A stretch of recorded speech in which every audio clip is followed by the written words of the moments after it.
সূরা আত-তাওবা। এই সূরার শুরুতে বিসমিল্লাহ পড়ার নিষেধ। হে মুসলমানরা, মুশরিকদের সাথে তোমরা যে সন্ধি চুক্তি সম্পাদন করে রেখেছিলে, আল্লাহ তাআলা ও তার রাসূলের পক্ষ থেকে তোমাদের তা থেকে অব্যাহতি রয়েছে।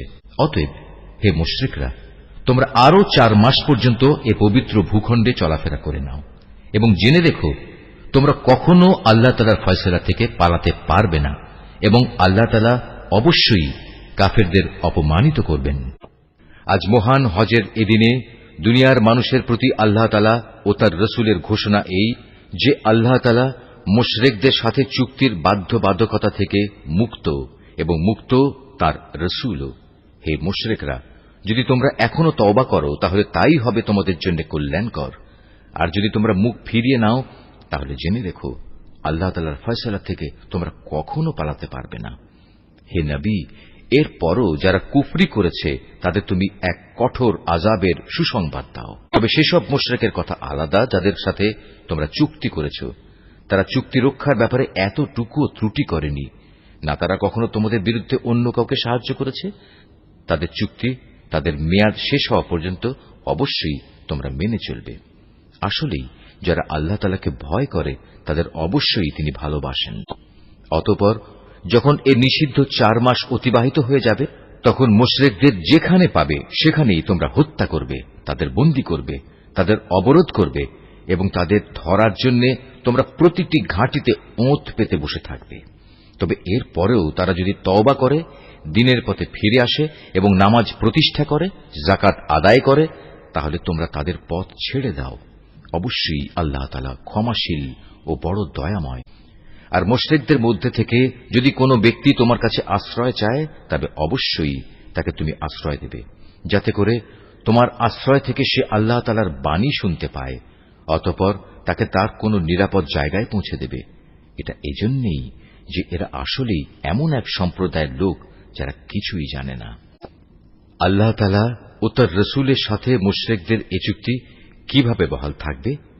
তবে যাদের সাথে মসজিদুল হারামের পাশে বসে তোমরা চুক্তি সম্পাদন করেছিলে তাদের কথা আলাদা। যতক্ষণ পর্যন্ত তারা নিজেরা এই চুক্তির উপর বহাল থাকবে, ততক্ষণ পর্যন্ত তোমরাও চুক্তির উপর বহাল থেকো। অবশ্যই আল্লাহ তাআলা চুক্তি ও ওয়াদার ব্যাপারে সাবধানী ব্যক্তিদের ভালোবাসেন। কিভাবে তোমরা তাদের বিশ্বাস করবে? এরা যদি কখনো তোমাদের উপর জয়লাভ করে, তাহলে তারা যেমনি আত্মীয়তার বন্ধনে তোয়াক্কা করবে না, তেমনি চুক্তির মর্যাদাও দেবে না। তারা শুধু মুখের কথা দিয়ে তোমাদের খুশি রাখার চেষ্টা করে, কিন্তু তাদের অন্তরগুলো সেসব কথা কিছুতেই মেনে নেয় না। মূলত এদের অধিকাংশ ব্যক্তি হচ্ছে ফাসিক। এরা আল্লাহ তাআলার আয়াতসমূহ সামান্য কিছু বৈষয়িক মূল্যের বিনিময়ে বিক্রি করে দিয়েছে এবং মানুষকে আল্লাহ তাআলার পথ থেকে দূরে রেখেছে। নিশ্চয়ই এটা খুব জঘন্য কাজ যা তারা প্রতিনিয়ত করে যাচ্ছে।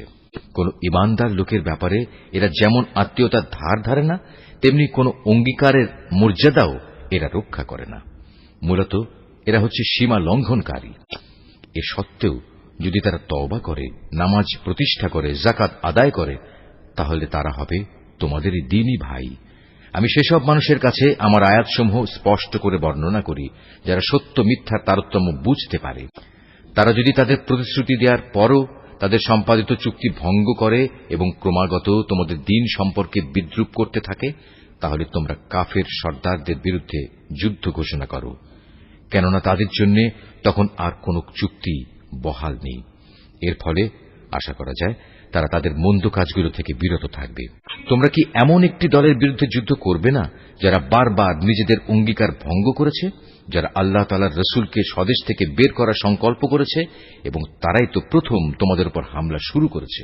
তোমরা কি সত্যি তাদের ভয় করো? অথচ যদি তোমরা মোমেন হও, তাহলে তোমাদের আল্লাহ তাআলাকে সবচেয়ে বেশি ভয় করা উচিত। তোমরা তাদের সাথে লড়াই করো। আল্লাহ তাআলা আসলে তোমাদের হাত দিয়েই ওদের শাস্তি দেবেন এবং তিনি এভাবেই তাদের অপমানিত করবেন। তাদের উপর বিজয় দিয়ে তিনি তোমাদের সাহায্য করবেন এবং এভাবে তিনি মোমেন সম্প্রদায়ের মনকেও প্রশান্ত করে দেবেন। তিনি এর দ্বারা তাদের দিলের ক্ষোভ বিদূরিত করে দেবেন। তিনি যাকে চাইবেন তার প্রতি ক্ষমা পরবশ হবেন। আল্লাহ তাআলা সব কিছুই জানেন এবং তিনি হচ্ছেন সুবিজ্ঞ কুশলী। তোমরা কি একথা মনে করে নিয়েছ তোমাদের এমনি এমনি ছেড়ে দেওয়া হবে? অথচ এখনো আল্লাহ তাআলা ভালো করে পরখ করে নেননি যে তোমাদের মাঝে কারা আল্লাহর পথে জিহাদ করেছে আর কারা আল্লাহ তাআলা তার রাসূল ও মুমিনদের ছাড়া অন্য কাউকে বন্ধু হিসেবে গ্রহণ করেছে? বস্তুত তোমরা যা কিছু করো না কেন আল্লাহ তাআলা সে সম্পর্কে সম্যক অবগত রয়েছেন। মুশরিকরা যখন নিজেরাই নিজেদের কুফরির কথা স্বীকার করছে তখন তারা আল্লাহ তাআলার মসজিদ আবাদ করবে, এটা তো হতেই পারে না। মূলত এরা হচ্ছে সেসব লোক যাদের যাবতীয় কর্মকাণ্ড আগেই বরবাদ হয়ে গেছে এবং চিরকাল তাই এদের দোজখের আগুনেই কাটাতে হবে। আল্লাহ তাআলার ঘর মসজিদ তো আবাদ করবে তারা যারা আল্লাহ তাআলা ও পরকালের উপর ঈমান আনে, নামাজ প্রতিষ্ঠা করে, যাকাত আদায় করে আর আল্লাহ তাআলা ছাড়া কাউকেই তারা ভয় করে না। এদের ব্যাপারেই আশা করা যায় এরা হেদায়েত প্রাপ্ত মানুষের অন্তর্ভুক্ত হবে। তোমরা কি হজের মৌসুমে হাজীদের পানি পান করানো ও কাবা ঘরের খেদমত করাকে সে ব্যক্তির কাজের সমপর্যায় মনে করো? যে ব্যক্তি আল্লাহ তাআলার উপর ঈমান এনেছে, পরকালের উপর ঈমান এনেছে এবং আল্লাহ তাআলার রাস্তায় জিহাদ করেছে, এরা কখনো আল্লাহর কাছে সমান মর্যাদার নয়। আল্লাহ তাআলা কখনো জালেমদের সঠিক পথ দেখান না। যারা আল্লাহ তাআলার উপর ঈমান এনেছে তাঁরই সন্তুষ্টির জন্য হিজরত করেছে এবং আল্লাহ তাআলার পথে তাদের জান মাল দিয়ে জিহাদ করেছে, তাদের মর্যাদা আল্লাহ তাআলার কাছে সবার চাইতে বড় এবং এ ধরনের লোকেরাই পরিণামে সফলকাম হবে। তাদের মালিক তাদের জন্য নিজ তরফ থেকে দয়া, সন্তুষ্টি ও এমন এক সুরম্য জান্নাতের সুসংবাদ দিচ্ছেন যেখানে তাদের জন্য চিরস্থায়ী নিয়ামতের সামগ্রীসমূহ সাজানো রয়েছে। সেখানে তারা হবে চিরস্থায়ী।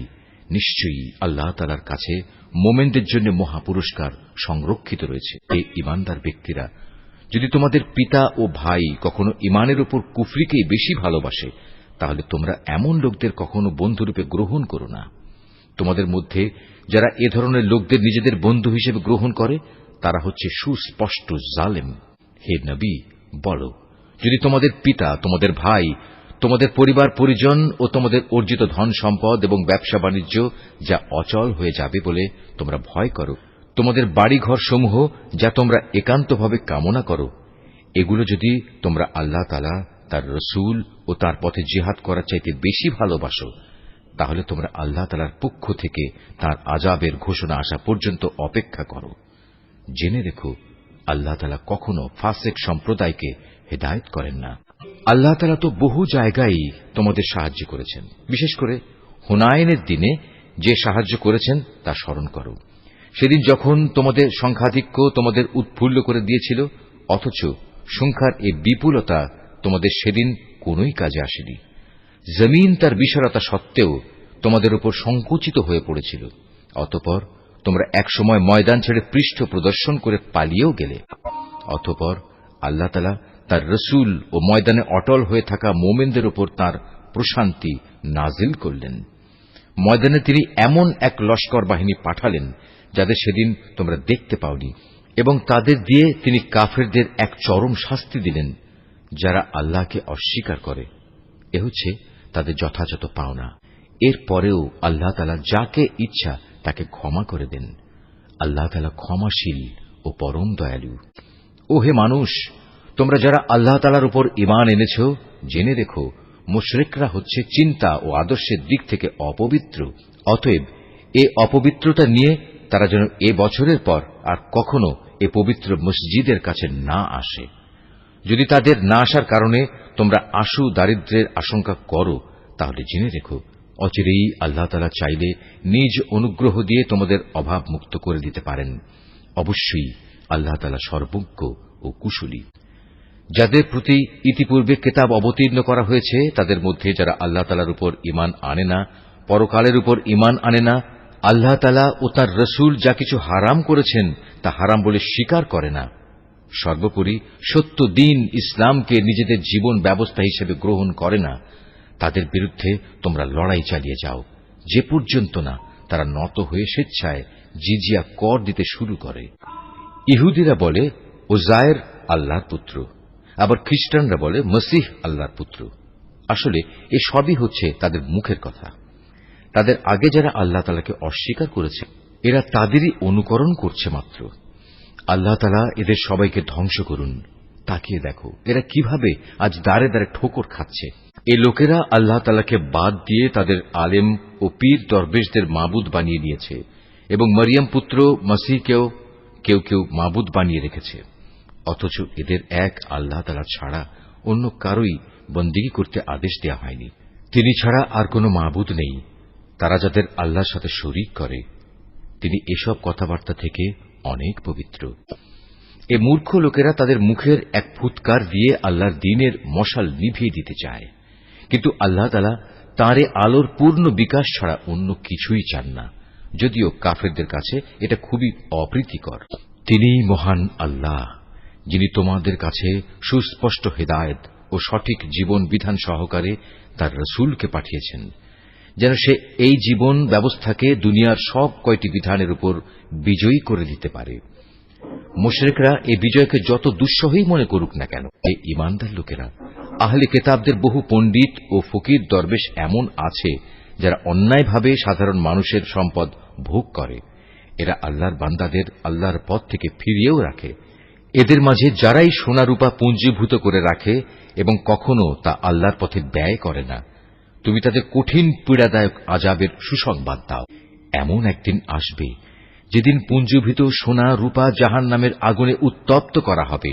অতঃপর তা দিয়ে যারা এগুলো জমা করে রেখেছিল তাদের কপালে, তাদের পার্শ্বে ও তাদের পিঠে চিহ্ন এঁকে দেয়া হবে এবং তাদের উদ্দেশ্য করে বলা হবে, এ হচ্ছে তোমাদের সে সম্পদ যা তোমরা নিজেদের জন্য জমা করে রেখেছিলে। অতএব যা কিছু সেদিন তোমরা জমা করেছিলে আজ তার স্বাদ গ্রহণ করো। আসমান সমূহ ও পৃথিবী সৃষ্টির দিন থেকেই আল্লাহ তাআলার বিধানে মাসের সংখ্যা লেখা ছিল 12টি। এই 12টির মধ্যে 4টি হচ্ছে যুদ্ধ বিগ্রহের জন্য নিষিদ্ধ মাস। এটা আল্লাহর প্রণীত নির্ভুল ব্যবস্থা। অতএব তার ভেতরে হানাহানি করে তোমরা নিজেদের উপর জুলুম করো না। তোমরা যখন মুশরিকদের সাথে যুদ্ধ করবে তখন সবাই একসাথে মিলিত হয়ে তাদের মোকাবেলা করবে, যেমনি ভাবে তারাও একসাথে তোমাদের বিরুদ্ধে লড়াই করছে। জেনে রেখো, যারা আল্লাহ তাআলাকে ভয় করে আল্লাহ তাআলা অবশ্যই তাদের সাথে রয়েছেন। নিষিদ্ধ মাসকে হীন ও স্বার্থে মুলতবি করা কিংবা তা আগপাচ করা তো কুফরির মাত্রায় বৃদ্ধি করে। এর ফলে কাফেরদের আরো বেশি গুমরাহিতে নিমজ্জিত করে দেয়া হয়। এই লোকেরা এক বছর কোন মাসকে নিজেদের প্রয়োজনে হালাল করে নেয়, আবার পরবর্তী কোন বছরে সে মাসকে তারা হারাম বানিয়ে নেয়, যেন এভাবে আল্লাহ তাআলা যে মাসগুলো হারাম করেছেন তার সংখ্যাও পূরণ হয়ে যায়। আবার আল্লাহ তাআলা যা হারাম করেছেন তাও মাঝে মাঝে হালাল হয়ে যায়। বস্তুত তাদের অন্যায় কাজগুলো এভাবেই তাদের কাছে শোভনীয় করে দেয়া হয়েছে। আর আল্লাহ তাআলা কখনো কাফের সম্প্রদায়কে সঠিক পথের দিশা দেন না। হে মানুষ, তোমরা যারা আল্লাহ তাআলার উপর ঈমান এনেছ, এ কি হলো তোমাদের? যখন তোমাদের আল্লাহ তাআলার পথে কোনো অভিযানে বের হতে বলা হয় তখন তোমরা জমিন আঁকড়ে ধরো। তোমরা কি আখিরাতের সমৃদ্ধির তুলনায় এ দুনিয়ার জীবন কি বেশি ভালোবাসো? অথচ পরকালের মানদণ্ডে দুনিয়ার জীবনের এ ভোগের উপকরণ নিতান্তই কম। তোমরা যদি কোনো অভিযানে বের না হও তাহলে এ অবাধ্যতার জন্য তিনি তোমাদের কঠিন শাস্তি দেবেন এবং তোমাদের অন্য এক জাতি দ্বারা বদল করে দেবেন। তোমরা কিন্তু তার কোনোই অনিষ্ট সাধন করতে পারবে না, কারণ তিনি সব কিছুর উপর ক্ষমতাবান। হে মুমিনরা, তোমরা যদি তাকে এ কাজে সাহায্য না করো তাহলে আল্লাহ তাআলাই তাকে সাহায্য করবেন। আল্লাহ তাআলা তখনও তাকে সাহায্য করেছিলেন যখন কাফেররা তাকে তার ভিটে বাড়ি থেকে বের করে দিয়েছিল, বিশেষ করে যখন সে নবী ছিল মাত্র দুজনের মধ্যে একজন, তাও আবার তারা দুজন ছিল অন্ধকার এক গুহার মধ্যে। সে নবী যখন তার সাথীকে বলছিল, কোনো দুশ্চিন্তা করো না, আল্লাহ তাআলা আমাদের সাথেই আছেন। অতঃপর আল্লাহ তাআলা তার উপর তাঁর প্রশান্তি নাজিল করে তাকে সাহায্য করলেন এবং এমন এক বাহিনী দ্বারা তাকে শক্তি যোগালেন যাদের তোমরা সেদিন দেখতে পাওনি, এবং যারা আল্লাহ তাআলাকে অমান্য করেছে আল্লাহ তাআলা তাদের ধৃষ্টতামূলক বক্তব্য নিচু করে দিলেন এবং আল্লাহ তাআলার কথাই উপরে থাকল। আল্লাহ তাআলা পরাক্রমশালী ও প্রবল প্রজ্ঞাময়। তোমরা অভিযানে বের হয়ে পড়ো, কম রণসম্ভারে হোক কিংবা বেশি হোক, এবং জিহাদ করো আল্লাহ তাআলার পথে নিজেদের জান দিয়ে, মাল দিয়ে। এটাই তোমাদের জন্য উত্তম। কত ভালো হতো যদি তোমরা বুঝতে পারতে। হে নবী, এতে যদি আশু কোনো লাভ থাকত, হতো যদি তাদের এ সফর সহজ সুগম, তাহলে তারা অবশ্যই এ অভিযানে তোমার পেছনে পেছনে যেত। কিন্তু তাদের জন্য এ যাত্রাপথ অনেক দীর্ঘ ও দুর্গম ঠেকেছে। তারা সত্তরই আল্লাহর নামে তোমার কাছে কসম করে বলবে, আমরা যদি সক্ষম হতাম তাহলে অবশ্যই তোমার সাথে অভিযানে বের হতাম। মিথ্যা অজুহাতে তারা নিজেরাই নিজেদের ধ্বংস করছে। আল্লাহ তাআলা জানেন এরা হচ্ছে মিথ্যাবাদী। হে নবী, আল্লাহ তাআলা তোমাকে মাফ করুন। ঈমানের দাবিতে কারা সত্যবাদী আর কারা মিথ্যাবাদী, এই বিষয়টা তোমার কাছে স্পষ্ট হওয়ার আগে কেন তুমি তাদের যুদ্ধে যাওয়া থেকে অব্যাহতি দিলে? যারা আল্লাহ তাআলা ও পরকালের উপর ঈমান এনেছে, তারা নিজেদের মাল ও জীবন দিয়ে আল্লাহর পথে জিহাদে অবতীর্ণ না হওয়ার জন্য তোমার কাছ থেকে অব্যাহতি চাইতে আসবে না। আল্লাহ তাআলা অবশ্যই সেসব লোককে জানেন যারা তাকে ভয় করে। যুদ্ধে না যাওয়ার জন্য তোমার কাছে অব্যাহতি চাইতে তো আসবে তারা যারা আল্লাহ তাআলা ও পরকালের উপর কোন রকম ঈমান রাখে না। তাদের মন সংশয়যুক্ত আর তারা নিজেরাও সংশয় দ্বিধাগ্রস্ত থাকে। যদি সত্যি এরা তোমার সাথে বের হতে চাইত, তাহলে তারা সেই জন্য কিছু না কিছু প্রস্তুতি তো নিত, কিন্তু এদের যাত্রা করাটা আল্লাহ তাআলার মনোপুত হয়নি, তাই তিনি তাদের এ থেকে বিরত রাখলেন। তাদের যেন বলে দেয়া হল, যারা পেছনে বসে আছে তোমরা তাদের সাথে বসে থাকো। ওরা তোমাদের সাথে বের হলে তোমাদের মাঝে বিভ্রান্তি শুধু বাড়িয়ে দিত এবং তোমাদের সমাজে নানা রকম অশান্তি সৃষ্টির জন্য এদিক সেদিক ছুটাছুটি করত। তাছাড়া তোমাদের মধ্যেও তো তাদের কথা আগ্রহের সাথে শোনার মতো গুপ্তচর কিংবা দুর্বল ঈমানের লোক আছে। আল্লাহ তাআলা এসব জালেমদের অবস্থা সম্পর্কে সম্যক অবগত রয়েছেন। এরা এর আগেও তোমাদের মাঝে বিশৃঙ্খলা সৃষ্টি করতে চেয়েছিল এবং তোমার পরিকল্পনাগুলো পাল্টে দেয়া চক্রান্ত করেছিল। শেষ পর্যন্ত ন্যায় ও ইনসাফ তাদের কাছে এসে হাজির হল এবং আল্লাহ তাআলার ফয়সালাই চূড়ান্তভাবে বিজয়ী হল, যদিও তারা হচ্ছে এ বিজয় অপছন্দকারী। তাদের ভেতর এমন কিছু মানুষও আছে যারা বলে, হে নবী, এই যুদ্ধে যাওয়া থেকে তুমি আমাকে অব্যাহতি দাও এবং আমাকে তুমি কোন লোভনীয় বস্তুর মুসিবতে ফেলো না। তোমরা জেনে রেখো, এরা তো আগে থেকেই নানা মুসিবতে পড়ে আছে, আর জাহান্নাম তো কাফেরদের চারিদিকে বড় মুসিবতের মতোই ঘিরে রেখেছে। তোমাকে যদি কখনো কোনো কল্যাণ স্পর্শ করে তাহলে এতে তাদের দুঃখ হয়, আবার তোমার কোনো বিপদ ঘটলে তারা বলে, হ্যাঁ, আমরা এটা জানতাম, তাই আমরা আগেই ভিন্ন পথ অবলম্বন করে নিয়েছিলাম। অতঃপর তারা উৎফুল্ল চিত্তে তোমার কাছ থেকে সরে পড়ে। তুমি তাদের বলো, আসলে কল্যাণ অকল্যাণের কিছুই আমাদের উপর নাজিল হবে না, হবে শুধু তাই যা আল্লাহ তাআলা আমাদের জন্য নির্দিষ্ট করে রেখেছেন। তিনি আমাদের একমাত্র আশ্রয়। আর যারা মোমেন তাদের তো ভালো মন্দ সব ব্যাপারে শুধু আল্লাহ তাআলার উপরই ভরসা করা উচিত। আমাদের ব্যাপারে তোমরা কি বিজয় ও শাহাদাত এ দুটো কল্যাণের যে কোনো একটির অপেক্ষা করছো? কিন্তু তোমাদের জন্য আমরা যা কিছুর প্রতীক্ষা করছি তা হচ্ছে আল্লাহ তাআলা নিজে থেকে তোমাদের আযাব দেবেন, কিংবা আমাদের হাত দিয়ে তোমাদের তিনি শাস্তি পৌঁছবেন। অতএব তোমরা অপেক্ষা করো, আমরাও তোমার সাথে অপেক্ষা করছি। হে নবী, তুমি বলো, ধন সম্পদ আগ্রহ সহকারে খরচ করো কিংবা অনিচ্ছায় খরচ করো, কোন অবস্থায় তোমাদের কাছ থেকে তা কবুল করা হবে না, কেননা তোমরা হচ্ছ একটি নাফরমান জাত। তাদের এ অর্থ সম্পদ কবুল না হওয়াকে এছাড়া আর কোনো কিছুই বাধা দেয়নি যে তারা স্বয়ং সৃষ্টিকর্তা আল্লাহ তাআলাকে ও তাঁর পাঠানো রসুলকে অমান্য করেছে। তারা নামাজের জন্য আসে ঠিকই, কিন্তু তারা থাকে একান্ত অলস, আর আল্লাহ তাআলার পথে অর্থ ব্যয় করে বটে, তবে তা করে একান্ত অনিচ্ছার সাথে। সুতরাং হে নবী, ওদের মাল সম্পদ ও সন্তান সন্ততি যেন তোমাকে কখনো আশ্চর্যান্বিত না করে। আল্লাহ তাআলা মূলত এ সব কিছু দিয়ে তাদের এ দুনিয়ার জীবনে এক ধরনের আযাবই ফেলে রাখতে চান, আর যখন তাদের দেহ থেকে জান বের হয়ে যাবে তখন তারা কাফের অবস্থায় থাকবে। এরা আল্লাহ তাআলার নামে কসম করে বলে এরা তোমাদের দলের লোক, অথচ আল্লাহ তাআলা নিজেই বলেছেন এরা কখনোই তোমাদের লোক নয়। এরা হচ্ছে মূলত একটি ভীত সন্ত্রস্ত জাতি, এত ভীত যে তারা যদি এতটুকু আশ্রয়স্থল কোথাও পেয়ে যায় কিংবা পায়, যদি মাথা লুকোবার মতো কোনো গিরিগুহা অথবা জমিনের ভেতর ঢুকে পালাবার কোনো জায়গা, তাহলে অবশ্যই তারা তোমাদের ভয়ে এসব জায়গার দিকে দ্রুত পালিয়ে হলেও বাঁচার চেষ্টা করত। এদের মাঝে এমনও লোক আছে যারা বিশেষ অনুদানের ভাগ বন্টনের ব্যাপারেও তোমার উপর দোষারোপ করে। কিন্তু সে অংশ যদি তাদের দেয়া হয় তাহলে তারা খুবই সন্তুষ্ট হয়, আবার তাদের যদি তা দেয়া না হয় তাহলে তারা বিক্ষুব্ধ হয়ে ওঠে। যদি তারা এর উপর সন্তুষ্ট হতো যা আল্লাহ তাআলা ও তার রসূল তাদের দিয়েছেন তাহলে তা কতই না ভালো হতো। সে অবস্থায় তারা বলতো, আল্লাহ তাআলাই আমাদের জন্য যথেষ্ট। অচিরেই আল্লাহ তাআলা তার অনন্ত ভাণ্ডার থেকে আমাদের অনেক দেবেন এবং তার রসূলও আমাদের অনেক দান করবেন। আমরা তো আল্লাহ সন্তুষ্টির দিকেই তাকিয়ে আছি।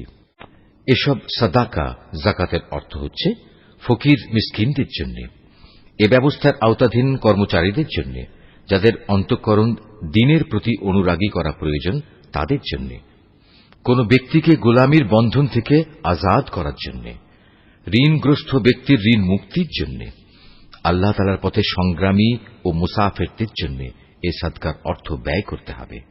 এটা আল্লাহ তাআলার নির্ধারিত ফরজ। নিঃসন্দেহে আল্লাহ তাআলা সব কিছু জানেন এবং তিনিই হচ্ছেন বিজ্ঞ কুশলী। তাদের মধ্যে এমন কিছু লোক আছে যারা আল্লাহর নবীকে কষ্ট দেয়। তারা বলে, এ ব্যক্তি কান কথায় বিশ্বাস করে। হে নবী, তুমি তাদের বলো, তার কান তাই শুনে যা তোমাদের জন্য কল্যাণকর। সে আল্লাহ তাআলাকে বিশ্বাস করে, মোমেনদের উপর বিশ্বাস রাখে। তোমাদের মধ্যে যারা ঈমান আনে সে তাদের জন্যও আল্লাহ তাআলার রহমত। যারা আল্লাহর রসূলকে কষ্ট দেয় তাদের জন্য কঠোর শাস্তির ব্যবস্থা রয়েছে। এরা তোমাদের খুশি করার জন্য আল্লাহ তাআলার নামে শপথ করে, অথচ এরা যদি সত্যিকার অর্থে মোমেন হতো তাহলে এরা বুঝত খুশি করার জন্য আল্লাহ তাআলা ও তাঁর রসূলের অধিকার হচ্ছে সব চাইতে বেশি। এ মূর্খ লোকেরা কি একথা জানে না? যদি কোনো ব্যক্তি আল্লাহ তাআলা ও তাঁর রসূলের বিদ্রোহ করে তবে তার জন্য রয়েছে জাহান্নামের আগুন, সেখানে সে চিরকাল থাকবে, আর তা হচ্ছে তার জন্য চরম লাঞ্ছনা। এ মুনাফিকরা আশঙ্কা করে তোমাদের উপর এমন কোন সূরা নাজিল হয়ে পড়ে কিনা যা তাদের মনের ভেতরে লুকিয়ে থাকা সব কিছু ফাঁস করে দেবে। হে নবী, তুমি এদের বলো, হ্যাঁ, যদ্দূর পারো তোমরা বিদ্রূপ করে নাও। অবশ্যই আল্লাহ তাআলা এমন কিছু নাজিল করবেন যাতে তিনি সব কিছু ফাঁস করে দেবেন যার তোমরা আশঙ্কা করছো। তুমি যদি তাদের কিছু জিজ্ঞেস করো তারা বলবে, না, আমরা তো একটু কথাবার্তা ও হাসি কৌতুক করছিলাম মাত্র। তুমি তাদের বলো, তোমরা কি আল্লাহ তাআলা তার আয়াতসমূহ ও তার রসূলকে বিদ্রূপ করছিলে? হে কাফেররা, তোমরা দোষ ছড়ানোর চেষ্টা করো না। একবার ঈমান আনার পর তোমরাই পুনরায় কাফের হয়ে গিয়েছিলে। আমি যদি তোমাদের এক দলকে তাদের ঈমানের কারণে ক্ষমা করে দিতে পারি তাহলে আরেক দলকে পুনরায় কুফরিতে ফিরে যাবার জন্য ভয়াবহ শাস্তিও দিতে পারি, কারণ এ শেষের দলের লোকেরা ছিল জঘন্য অপরাধী। মুনাফিক পুরুষ ও মুনাফিক নারী এরা স্বভাব চরিত্রে একে অপরের মতোই। তারা উভয়ই মানুষদের অসৎ কাজের আদেশ দেয় ও সৎ কাজ থেকে বিরত রাখে এবং আল্লাহ তাআলার পথে খরচ করা থেকে উভয়ই নিজেদের হাত বন্ধ করে রাখে। তারা যেমনি এ দুনিয়ায় আল্লাহ তাআলাকে ভুলে গেছে, আল্লাহ তাআলাও তেমনি আখিরাতে তাদের ভুলে যাবেন। অবশ্য মুনাফিকরা সবাই পাপিষ্ঠ। আল্লাহ তাআলা এ মুনাফিক পুরুষ ও মুনাফিক নারী এবং কাফেরদের জাহান্নামের ভয়াবহ আগুনের প্রতিশ্রুতি দিয়েছেন, যেখানে তারা চিরকাল ধরে জ্বলতে থাকবে। জাহান্নামের এ আগুন হবে তাদের জন্য যথেষ্ট। তাদের উপর আল্লাহ তাআলার গজব নাজিল হোক। ওদের জন্য রয়েছে এক চিরস্থায়ী আযাব। তোমরা ঠিক তাদেরই মতো যারা তোমাদের আগে এখানে প্রতিষ্ঠিত ছিল। তারা শক্তিতে ছিল তোমাদের চাইতে প্রবল, ধন সম্পদ, সন্তান সন্ততি তাদের তোমাদের চাইতে ছিল বেশি। দুনিয়ার যে ভোগ বিলাস তাদের ভাগে ছিল তা তারা ভোগ করে গেছে। অতঃপর তোমাদের ভাগে যা আছে তোমরাও তা ভোগ করে একদিন চলে যাবে। যেমনি করে তোমাদের আগের লোকেরা তাদের যে পরিমাণ ভোগ করা ছিল তা শেষ করে চলে গেছে। তারা যেমন অনর্থক কাজকর্মে ডুবে থাকত, তোমরাও তেমনি অর্থহীন কথাবার্তায় ডুবে আছো। এরা হচ্ছে সেসব লোক দুনিয়া আখেরাতে যাদের কর্মফল বিনষ্ট হয়ে গেছে, আর সত্যিকার অর্থে এরাই হচ্ছে নিদারুণভাবে ক্ষতিগ্রস্ত। এদের কাছে কি আগের লোকদের খবর পৌঁছেনি? নুহের জাতির, আদ জাতির, সামুদ জাতির কীর্তিকলাপ, ইব্রাহিম, মাদিয়ানবাসী নবী ও সে বিধ্বংস জনবসতির কথা কি এদের কাছে কেউ বলেনি? এ সব কয়টি জাতির মানুষের কাছে তাদের রসূলরা আল্লাহ তাআলার পক্ষ থেকে সুস্পষ্ট আয়াত নিয়ে এসেছিল। নবী না পাঠিয়ে কাউকে আযাব দেবেন এমন অবিচার তো আল্লাহ তাআলা তাদের উপর কখনো করতে পারেন না। বস্তুত তারা নিজেরাই নিজেদের উপর জুলুম করেছে। অপরদিকে মোমেন পুরুষ ও মোমেন নারীরা হচ্ছে একে অপরের বন্ধু। এরা অন্য মানুষকে ন্যায় কাজের আদেশ দেয়, অন্যায় কাজ থেকে বিরত রাখে। তারা নামাজ প্রতিষ্ঠা করে, যাকাত আদায় করে, জীবনের সব কাজে আল্লাহ তাআলা ও তার রাসূলের বিধানের অনুসরণ করে। এরাই হচ্ছে সেসব মানুষ যাদের উপর আল্লাহ তাআলা অচিরেই তার রহমত নাজিল করবেন। অবশ্যই আল্লাহ তাআলা পরাক্রমশালী, কুশলী। এ ধরনের মোমেন পুরুষ ও মোমেন নারীদের আল্লাহ তাআলা এমন এক সুরম্য জান্নাতের প্রতিশ্রুতি দিচ্ছেন, যার তলদেশ দিয়ে ঝর্ণাধারা প্রবাহমান থাকবে, যেখানে তারা চিরদিন অবস্থান করবে। চিরস্থায়ী জান্নাতে তাদের জন্য সুন্দর সুন্দর বাসস্থানের ব্যবস্থা থাকবে। সেদিনের সবচেয়ে বড় নিয়ামত হবে বান্দার প্রতি আল্লাহ তাআলার সন্তোষ। এটাই হবে সেদিনের সবচেয়ে বড় সাফল্য। হে নবী, কাফের ও মুনাফিকদের বিরুদ্ধে জিহাদে অবতীর্ণ হও, ওদের প্রতি কঠোরতা অবলম্বন করো, কেননা এদের চূড়ান্ত আবাসস্থল হবে জাহান্নাম। এটি বড়ই নিকৃষ্ট স্থান। এরা আল্লাহর নামে কসম করে বলে কুফরি শব্দ এরা বলেনি, আসলে এরা কুফরি শব্দ বলেছে এবং তাদের ইসলাম গ্রহণের পরেই তারা তা অস্বীকার করেছে। এরা এমন এক কাজে সংকল্প করেছিল যা তারা করতে পারেনি।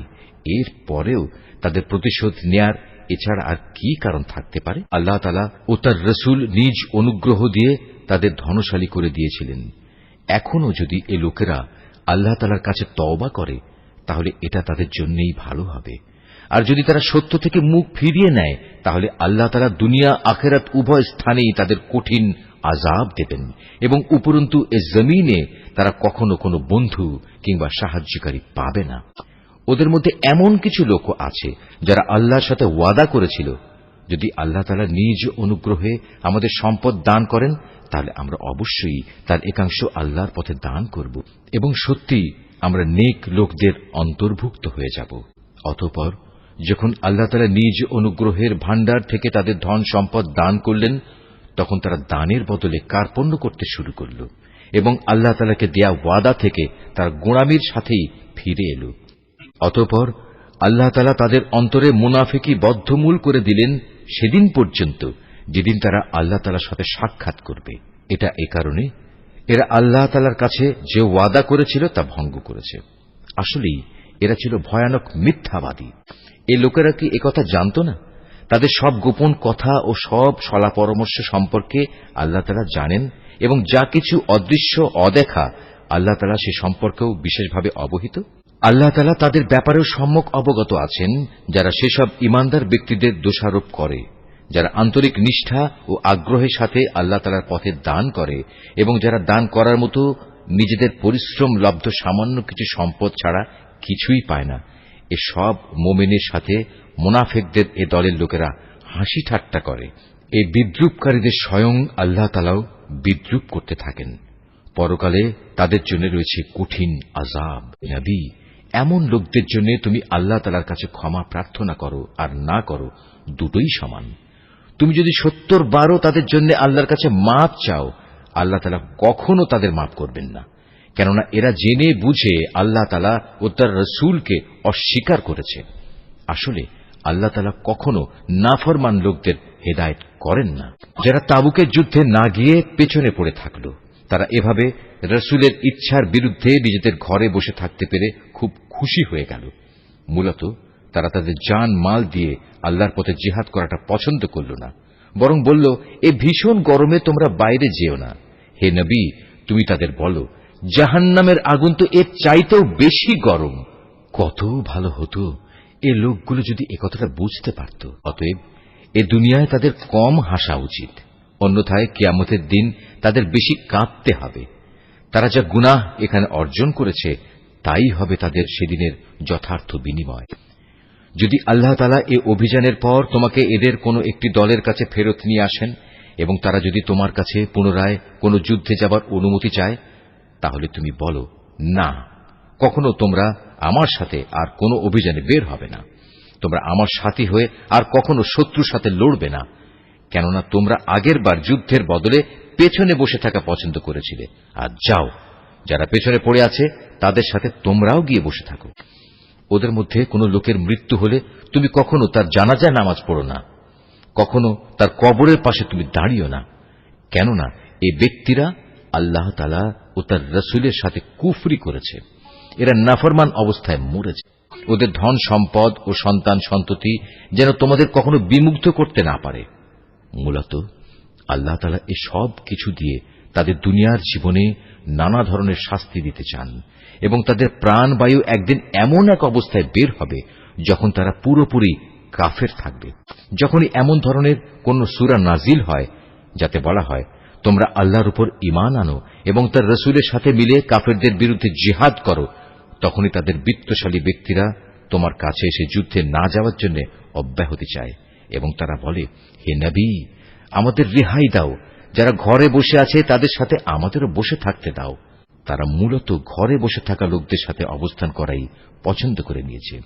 তাদের অন্তরে মোহর মেরে দেয়া হয়েছে, ফলে তারা কিছুই বুঝতে পারে না। কিন্তু আল্লাহর রাসূল এবং যারা তার সাথে আল্লাহ তাআলার উপর ঈমান এনেছে তারা সবাই নিজেদের জান মাল দিয়ে আল্লাহর পথে জিহাদ করেছে। অতএব এদের জন্যই যাবতীয় কল্যাণ নির্দিষ্ট হয়ে আছে, আর সত্যিকার অর্থে এরাই হচ্ছে সফল কাম। এর বিনিময়ে আল্লাহ তাআলা এদের জন্য এমন এক সুরম্য জান্নাত প্রস্তুত করে রেখেছেন যার পাদদেশে ঝর্ণাধারা প্রবাহমান, সেখানে তারা চিরকাল থাকবে। বস্তুত এ হচ্ছে সর্বোত্তম সাফল্য। ওজরকামী কিছু সংখ্যক আরব বেদুইনও তোমার কাছে এসে হাজির হয়েছে, যেন তাদেরও এ যুদ্ধে যাওয়া থেকে অব্যাহতি দেয়া হয়। এভাবে সে লোকগুলো ঘরে বসে থাকলো যারা আল্লাহ তাআলা ও তার রাসূলের কাছে ঈমানের মিথ্যা দাবি করেছিল। এদের মধ্যে যারা আল্লাহ ও তার রাসূলকে অমান্য করে ঘরে বসে থেকেছে, অচিরেই তারা মর্মান্তিক আযাবে নিমজ্জিত হবে। যারা দুর্বল তারা যদি এই যুদ্ধে শরীক না হয়ে থাকে তাদের উপর কোনো দোষ নেই। দোষ নেই তাদেরও যারা অসুস্থ কিংবা যারা যুদ্ধে খরচ করার মতো কোনো সম্বল পায়নি। অবশ্য এরা যদি আল্লাহ তাআলার নিষ্ঠাবান বান্দা হয় তাহলেই তারা এই অব্যাহতির আওতায় পড়বে। সৎ কর্মশীল মানুষদের বিরুদ্ধেও কোনো অভিযোগের কারণ নেই। আল্লাহ তাআলা একান্ত ক্ষমাশীল ও পরম দয়ালু। তাদের ব্যাপারেও কোনো অভিযোগ নেই যারা যুদ্ধ শুরুর প্রাক্কালে তোমার কাছে যাত্রার বাহন সরবরাহ করার জন্য এসেছিল এবং তুমি তাদের বলেছিলে, তোমাদের জন্য আমি এমন কিছু পাচ্ছি না যার উপর আমি তোমাদের আরোহণ করাতে পারি। অতএব তারা ফিরে গেল। তারা এমনভাবে ফিরল যে তাদের চোখ থেকে অশ্রু বয়ে যাচ্ছিল। যুদ্ধে যাবার খরচ জোগাড় করতে না পারায় তারা ভীষণভাবে দুঃখিত হল। সব অভিযোগ তো তাদের বিরুদ্ধে যারা সামর্থ্যবান হওয়া সত্ত্বেও তোমার কাছে অব্যাহতি চায়। যারা পেছনে পড়ে থাকল তাদের সাথে ঘরে বসে থাকাই অবশেষে তারা পছন্দ করল।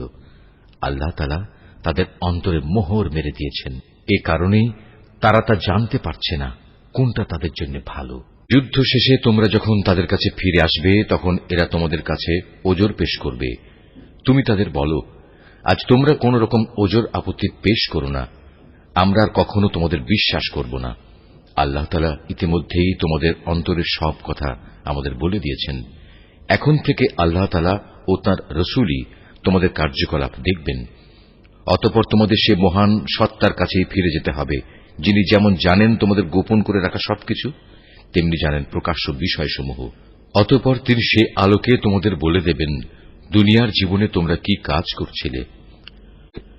যখন তোমরা তাদের কাছে ফিরে আসবে তখন এরা আল্লাহ তাআলার নামে কসম করে তোমাকে বলবে তুমি যেন তাদের ব্যাপারটা উপেক্ষা করো। আসলেই তোমরা ওদের উপেক্ষা করো, কেননা ওরা হচ্ছে চিন্তা ও আদর্শের দিক থেকে নাপাক। তাদের ঠিকানা হচ্ছে জাহান্নাম। দুনিয়ার জীবনে তারা যা কিছু করে এসেছে এটা হচ্ছে তার যথার্থ বিনিময়। এরা তোমাদের কাছে এজন্যই কসম করে যেন তোমরা সব কথা ভুলে আবার তাদের উপর সন্তুষ্ট হয়ে যাও। কিন্তু তোমরা যদি শতবারও তাদের উপর সন্তুষ্ট হও, আল্লাহ তাআলা কখনো এ ফাসেক সম্প্রদায়ের উপর সন্তুষ্ট হবেন না। বেদুইন আরব লোকগুলো কুফর ও মুনাফিকের ব্যাপারে অত্যন্ত কঠোর প্রকৃতির। আল্লাহ তাআলা তার রাসূলের উপর স্বীয় দ্বীনের সীমারেখার যে বিধানসমূহ নাজিল করেছেন সে জ্ঞান লাভ না করার ক্ষমতাই মনে হয় এদের মধ্যে প্রবল। মূলত আল্লাহ তাআলাই হচ্ছেন সুবিজ্ঞ কুশলী। এ বেদুইন আরবদের মধ্যে এমন কিছু লোকও আছে যারা কখনো যদি আল্লাহ তাআলার পথে কিছু ব্যয় করে তাকে নিজেদের উপর জরিমানা তুল্য মনে করে এবং তোমাদের ব্যাপারে কালের বিবর্তনমূলক কোন বিপদ মুসিবত আসুক এ অপেক্ষায় থাকে। আসলে কালের মন্দচক্র তো তাদের নিজেদের উপরই ছেয়ে আছে। বস্তুত আল্লাহ তাআলা সবকিছু শোনেন, সবকিছু জানেন। আবার এই বেদুইন আরবদের মাঝে এমন কিছু লোক আছে যারা আল্লাহ তাআলা ও পরকালের উপর ঈমান রাখে। এরা আল্লাহর পথে যা কিছু খরচ করে তাকে আল্লাহর নৈকট্য লাভ ও রসুলের দোয়া পাওয়ার একটা অবলম্বন মনে করে। সত্যি সত্যি তা হচ্ছে তাদের জন্য আল্লাহর নৈকট্য লাভের একটা উপায়। অচিরেই আল্লাহ তাআলা তাদের স্বীয় রহমতে প্রবেশ করাবেন। অবশ্যই আল্লাহ তাআলা ক্ষমাশীল ও পরম দয়ালু। মুহাজির ও আনসারদের মাঝে যারা প্রথম দিকে ঈমান এনেছে এবং পরে যারা একান্ত নিষ্ঠার সাথে তাদের অনুসরণ করেছে, আল্লাহ তাআলা এদের উপর সন্তুষ্ট হয়েছেন এবং এরাও আল্লাহ তাআলার উপর সন্তুষ্ট হয়েছে। আল্লাহ তাআলা তাদের জন্য এমন এক সুরম্য জান্নাত তৈরি করে রেখেছেন যার তলদেশ দিয়ে ঝর্ণাধারা প্রবাহিত। সেখানে তারা চিরকাল থাকবে, আর তাই হবে সর্বোত্তম সাফল্য। বেদুইন আরবদের যারা তোমার আশেপাশে বাস করে তাদের মধ্যে কিছু কিছু মুনাফিক আছে, আবার কিছু মুনাফিক মদিনাবাসীদের মধ্যেও আছে। এরা সবাই কিন্তু মুনাফিকিতে সিদ্ধহস্ত। তুমি এদের জানো না, কিন্তু আমি এদের জানি। অচিরেই আমি এদের অপমান ও পরাজয়ের দ্বারা দুবার শাস্তি দেব।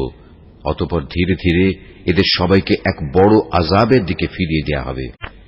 তোমাদের মাঝে আরো কিছু লোক আছে যারা অকপটে নিজেদের গুনাহসমূহের কথা স্বীকার করে।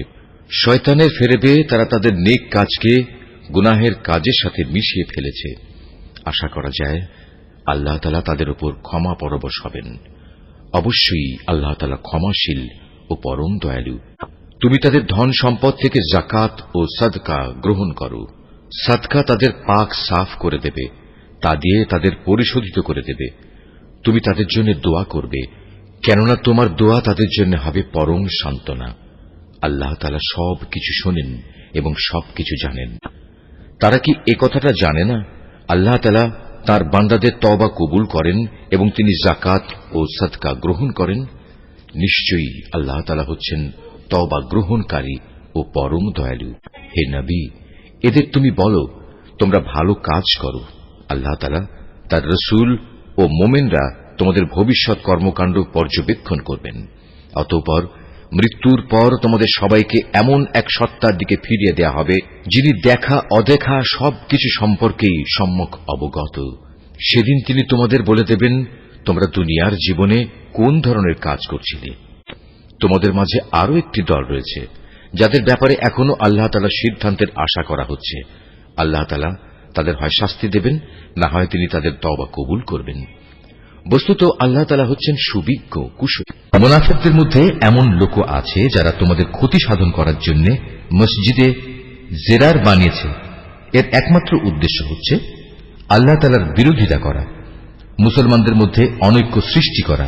সর্বোপরি আগে যেসব লোক আল্লাহ তাআলা ও তার নবীর বিরুদ্ধে যুদ্ধ করেছে তাদের জন্য গোপন ঘাঁটি সরবরাহ করা। এরা তোমাদের কাছে শক্ত কসম খেয়ে বলবে, আমরা সৎ উদ্দেশ্য ছাড়া অন্য কোনো কারণেই এটা করিনি। আল্লাহ তাআলা নিজে সাক্ষ্য দিচ্ছেন, এরা হচ্ছে মিথ্যাবাদী। তুমি ইবাদতের উদ্দেশ্যে কখনো সেখানে দাঁড়াবে না। তোমার তো দাঁড়ানো উচিত সেখানে যে মসজিদ প্রথম দিন থেকেই আল্লাহর ভয়ের উপর প্রতিষ্ঠিত হয়েছে। সেখানে এমন কিছু মানুষ আছে যারা ঈমান ও আমলের ক্ষেত্রে নিজেরা সব সময় পাক পবিত্র হওয়া পছন্দ করে, আর আল্লাহ তাআলাও এই পাক সাফ লোকদেরই ভালোবাসেন। যে ব্যক্তি তার ঘরের ভিত্তি স্থাপন করেছে আল্লাহর ভয় ও আল্লাহর সন্তুষ্টির উপর, সে ব্যক্তি উত্তম, না যে ব্যক্তি তার ঘরের ভিত্তি দাঁড় করিয়েছে পতন উন্মুখ একটি গর্তের কিনারায় এবং যা তাকে সহ অচিরেই জাহান্নামের অতল আগুনের খাদে গিয়ে পড়বে। আল্লাহ তাআলা কখনো জালেম সম্প্রদায়কে হেদায়েত দেন না। ওরা যা বানিয়েছে তা হামেশাই তাদের অন্তরে একটি সন্দেহের বীজ হয়ে আটকে থাকবে, যে পর্যন্ত না ওদের অন্তরসমূহ ছিন্ন বিচ্ছিন্ন হয়ে যাবে, ততদিন পর্যন্ত তা অব্যাহত থাকবে। আল্লাহ তাআলা সর্বজ্ঞ ও প্রবল প্রজ্ঞাময়। অবশ্যই আল্লাহ তাআলা মুমিনদের কাছ থেকে জান্নাতের বিনিময়ে তাদের জান ও তাদের মাল খরিদ করে নিয়েছেন। এরা আল্লাহর পথে জিহাদ করে, অতঃপর এ জিহাদে কখনো কাফেরদের তারা হত্যা করে, কখনো আবার শত্রুর হাতে তারা নিজেরা নিহত হয়। মুমিনদের সাথে এ খাঁটি ওয়াদা এর আগে তাওরাত এবং ইনজিলেও করা হয়েছিল, আর এখন তা এ কোরআনে করা হচ্ছে। এই ওয়াদা পালন করা আল্লাহ তাআলার নিজস্ব দায়িত্ব, আর আল্লাহর চাইতে কে বেশি ওয়াদা পূরণ করতে পারে? অতএব হে মোমেনরা, তোমরা তার সাথে যে কেনাবেচার কাজটি সম্পন্ন করলে তাতে আনন্দ প্রকাশ করো, এবং এটি হচ্ছে এক মহা সাফল্য। যারা আল্লাহর দরবারে তওবা করে, নিষ্ঠার সাথে তার ইবাদত করে, তার প্রশংসা করে, তার জন্য রোজা রাখে, তার জন্য রুকু সাজদা করে, যারা অন্যদের ভালো কাজের আদেশ দেয় এবং মন্দ কাজ থেকে বিরত রাখে, সর্বোপরি যারা জীবনের সকল পর্যায়ে আল্লাহ তাআলার নির্ধারিত হালাল হারামের সীমা রক্ষা করে চলে, হে নবী, তুমি এ ধরনের সব মোমেনদের জান্নাতের সুসংবাদ দাও। নবী ও তার ঈমানদার সাথীদের জন্য এটা মানায় না যে তারা মুশরিকদের জন্য কখনো মাগফিরাতের দোয়া করবে, এমনকি যদি তারা তাদের ঘনিষ্ঠ আত্মীয় হয়, যখন এটি পরিষ্কার হয়ে গেছে যে তারা আসলেই জাহান্নামের অধিবাসী। ইব্রাহিমের স্বীয় পিতার জন্য মাগফিরাতের ব্যাপারটি একটি ওয়াদা প্রতিপালন ছাড়া আর কিছুই ছিল না, যা সে তার পিতার কাছে আগেই করে রেখেছিল। এই ব্যতিক্রমটা ছিল শুধু তার একার জন্যই, কিন্তু যখন একথা তার সামনে পরিষ্কার হয়ে গেল যে সে অবশ্যই আল্লাহর দুশমন, তখন সে তার সাথে সম্পর্ক ছিন্ন করে ফেলল। অবশ্যই ইব্রাহিম ছিল একজন কোমল হৃদয় ও সহানুভূতিশীল মানুষ। আল্লাহ তাআলা এমন নন যে কোন জাতিকে একবার হেদায়েত দানের পর তাদের পুনরায় গোমরাহ করে দেবেন, যতক্ষণ না তাদের সুস্পষ্টভাবে একথাটা জানিয়ে দেয়া হয় যে গোমরাহি থেকে বাঁচার জন্য কোন জিনিস থেকে সাবধান থাকতে হবে। অবশ্যই আল্লাহ তাআলা সব বিষয়ে জ্ঞান রাখেন। আকাশমণ্ডলী ও পৃথিবীর সার্বভৌম ক্ষমতা একমাত্র আল্লাহ তাআলার হাতেই। তিনিই জীবন দেন, তিনিই মৃত্যু ঘটান। আল্লাহ তাআলা ছাড়া তোমাদের কোনো অভিভাবক নেই, নেই কোনো সাহায্যকারীও। অবশ্যই আল্লাহ তাআলা তার নবীর উপর অনুগ্রহ করেছেন মুহাজিরদের উপর, আনসারদের উপর, যারা একান্ত কঠিন সময়ে তার অনুগমন করেছিল, তাদের সবার উপর। এমনকি যখন তাদের একটি ছোট্ট দলের চিন্তা একটু বাঁকা পথে ঝুঁকে পড়ার উপক্রম হয়ে পড়েছিল, অতঃপর আল্লাহ তাআলা এদের সবার উপর দয়া করলেন। নিশ্চয়ই তিনি ছিলেন তাদের প্রতি দয়ালু ও অনুগ্রহশীল। সে তিন ব্যক্তির ওপরও আল্লাহ তাআলা দয়া করলেন, যাদের ব্যাপারে সিদ্ধান্ত মুলতবি করে রাখা হয়েছিল। তাদের অবস্থা এমন এক পর্যায়ে এসে পৌঁছল যে জমিন তার বিশালতা সত্ত্বেও তাদের উপর সংকুচিত হয়ে গেল। এমনকি তাদের নিজেদের জীবন নিজেদের কাছে দুর্বিষহ হয়ে পড়ল। তারা একথা উপলব্ধি করতে সক্ষম হল যে আসলেই আল্লাহ তাআলা ছাড়া তাদের আর কোনো জায়গা নেই যেখানে কোনো আশ্রয় পাওয়া যাবে। অতঃপর আল্লাহ তাআলা তাদের উপর অনুগ্রহ করলেন যেন তারা তওবা করে পুনরায় তার কাছে ফিরে আসতে পারে। অবশ্যই আল্লাহ তাআলা ক্ষমাশীল ও পরম দয়ালু। হে ঈমানদার ব্যক্তিরা, তোমরা আল্লাহ তাআলাকে ভয় করো এবং হামেশা সত্যবাদীদের সাথে থাকো। মদিনার মূল অধিবাসী ও তাদের আশেপাশের বেদুইন আরবদের জন্য এটা সঙ্গত ছিল না যে তারা রাসূলের সহগামী না হয়ে পেছনে থেকে যাবে এবং তার জীবন থেকে নিজেদের জীবনকে বেশি প্রিয় মনে করবে। আসলে এটা এজন্যে আল্লাহ তাআলার পথে তারা যে তৃষ্ণা, ক্লান্তি ও ক্ষুধায় কষ্ট পাবে তা তাদের নেক আমলের মধ্যেই শামিল হবে। তাছাড়া এমন কোন স্থানে তারা যাবে যেখানে যাওয়ায় কাফেরদের তাদের উপর ক্রোধ আসবে এবং শত্রুদের কাছ থেকেও মোকাবেলার সময় তারা কিছু সম্পদ লাভ করবে। মূলত এর প্রতিটি কাজের বদলে তাদের জন্য নেক আমল লেখা হবে। নিশ্চয়ই আল্লাহ তাআলা নেক লোকদের কাজের প্রতিফল বিনষ্ট করবেন না। এভাবেই তারা আল্লাহর পথে যা খরচ করে তা পরিমাণে কম হোক কিংবা বেশি, তা বিনষ্ট হয় না। এবং যদি তারা আল্লাহর উদ্দেশ্যে কোনো প্রান্তর অতিক্রম করে চলে, তাও তাদের জন্য লিপিবদ্ধ হবে, যাতে করে তারা দুনিয়ায় যা কিছু করে এসেছে, আখিরাতে আল্লাহ তাআলা তার চাইতে উত্তম পুরস্কার তাদের দিতে পারেন। মোমেনদের কখনো কোনো অভিযানে সবার একত্রে বের হওয়া ঠিক নয়। তারা এমন কেন করল না যে তাদের প্রত্যেক দল থেকে কিছু কিছু লোক বের হতো এবং দ্বীন সম্পর্কে জ্ঞানানুশীলন করত। অতঃপর যখন তারা অভিযান শেষে নিজ জাতির কাছে ফিরে আসত, তখন তাদের জাতিকে তারা আযাবের ভয় দেখাত। আশা করা যায় এতে তারা সতর্ক হয়ে চলবে।